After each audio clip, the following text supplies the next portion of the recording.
Hey Pip, Coach Bill, getting underway here. We're going to talk about absorption today. It's one of my favorite subjects to talk about when we talk about characteristics of creating physical swings. And it's also, my belief, one of the characteristics that are least trained, okay? So I wouldn't say misunderstood, but least trained. And I think part of that issue is a lot of times we come out with the idea that great hitters are born, right? That it's in their DNA.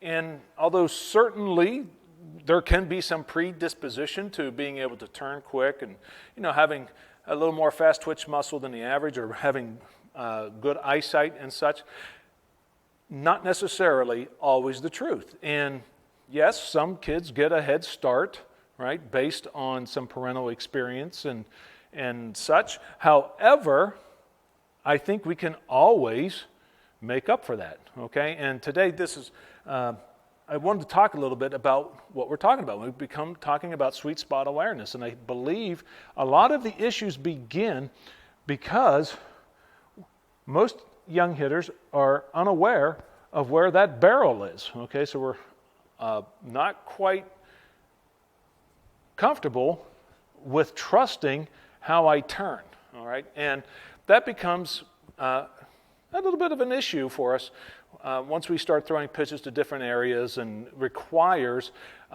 different body positions to get there.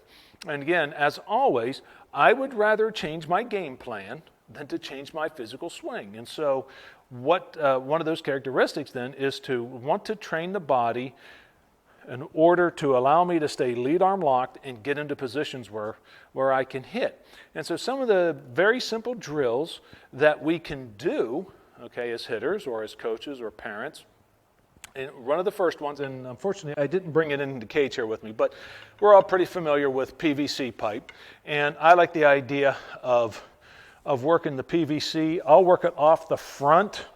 I'll hold PVC just as though ball bat was mine, PVC, and if I had a tee, right, I'm going to work so I can turn and allow that piece of PVC, which is going to overhang, maybe by a foot, where I can turn and just get to the ball. I'm not trying to hit the ball.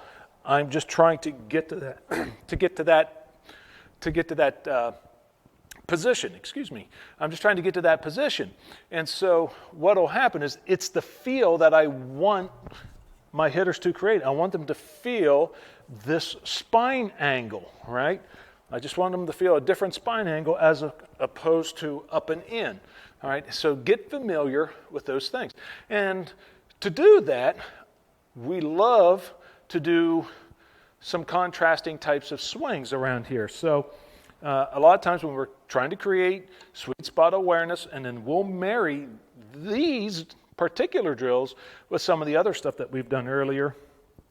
Okay, so it's not unusual for us to swing a pipe, right?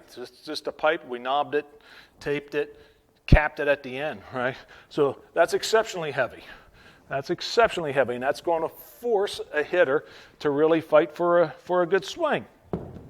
Okay, we like to use the hit sticks, okay, heavy and light, right? So we're always getting a different timing to them. So every time, as a thrower, as a coach, as an instructor or such, or your partner, they just need to throw one speed. And because these are lighter, they're going to create different timing mechanisms. Remember, we always go back to that use of the right now. And so when I start doing those different weights, different size bats, it affects when I start up. I'm either going to start up slower or faster. The heavier bat makes me a fast pitcher. The slower bat makes me a slow pitcher. So, right, I want to arrive there on time. And we've done some other things here as well. This is just a regular ball bat, and it's taped with some weighting items here on the end. Okay, it's just a strip of lead that's taped up. So just made that heavy, and it made it heavier out on the end. At the same time, right, we have the hit jackets that you could place on a ball bat, and it brings the fulcrum point closer to the hands. Okay, and somewhere around here, we also have it where we've had knob cuffs. right, where it's different weights on the knob, okay? And that's what this bat can do.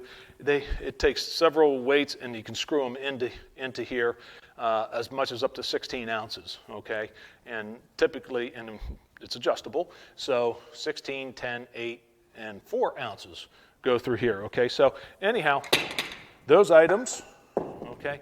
And then one of our favorites, here is the NOS trainer, the neural overspeed trainer. And what we do is we take this golf ball and we swing, and what we're trying to do is we're trying to hit these spongy balls. And those are things that can be combined with other drills where we're throwing, perhaps 2 balls at a time. And as you can see here, there's different colors. There's a neon green, which is like a softball, a threaded white, and then just a plain yellow ball. And they'll all do different things when you throw them, right? So if you throw it in a curveball fashion, it really will exaggerate that curveball and such. And so sometimes, maybe we throw multiples where we're working on recognition and sweet spot awareness. We're working on curveball shapes. Okay, so we can do those. Nothing special. This is just a tee. This was the old tube top, and we just cut off the tube top. Actually, I think this one's turned upside down because the other side split. Just a regular tee here. And we'll combine that. We'll combine that with forward momentum. The bazoo's behind us there. I think you can see it. So we're always trying to work on getting to sweet spots. And if we remember, hey, if I'm trying to hit the middle of the ball with the middle of my bat, I only have to be off about 1/8 of an inch either way. And now all of a sudden I've got a fly ball starting to work, and I get a ground ball starting to work. So sweet spot awareness, it's one of those characteristics that create a good physical swing that gets us towards being 100-100, okay? So it must be worked on, okay? We have to work on those things. Don't be afraid of it. This is a great time where we're measuring your line drive consistency. So if I can start to work out at, I'll begin at 20 feet 1 week, the second week I'm going to push back another 10 feet, I'm going to push back another 10 feet. So if I can start to swing here at 40 feet, I'm really going to start to get a good sense of where my barrel command is at that point in time, okay? And so once again, if you want to check out more on the line drive consistency, I'll just link into that, okay? And it'll have a setup on how to do that. And I think there's actually a score sheet for it as well. Okay, so please do that. Please make sure that you're working on your physical swing. Okay, so we've run through body absorption, where we did lead arm locks, we did leverages, we did forward momentum, we did slack pull, and today we did sweet spot awareness. Okay, so that leaves us to discuss body timing and pitch timing. And as we get into these next 2 items, the body timing is as we put our swing together. As we get into these next 2 items, we're going to start to transition into the next phase. So this is the physical swing. This is us becoming 100% efficient. We are working on only one of the 100 thought process right now, but eventually it goes to 100, 100, 100. All right, so, and we'll discuss that as we get closer to that. Hey, if you thought this was worthwhile, please hit like, please hit subscribe. I would certainly appreciate that. More so, if you think there's someone out there that could use this information, please pass along. Love to share what we're doing here. And once again, many, many, many thanks to Coach Perry Husband. That's where the lessons are derived from, the whole idea of effective velocity. And so we're greatly appreciative of all the work that he has done in this field, okay? Hey, in the meantime, get to work, get at it. We should be swinging every day, even if it's only 2 or 3 minutes a day, even if they're just dry swings. Feel is everything. You should still be doing your soup ladle swings, right, through the tunnel. Soup ladle swings, all right, and that would be a key part of what we're doing for sweet spot awareness is understanding I get to the lock and I'm just trying to work through the tunnel, okay, and always dance, okay, always dance. It's good for feel and awareness, all right. In the meantime, until next time, this is Coach Bill. I'll see you soon.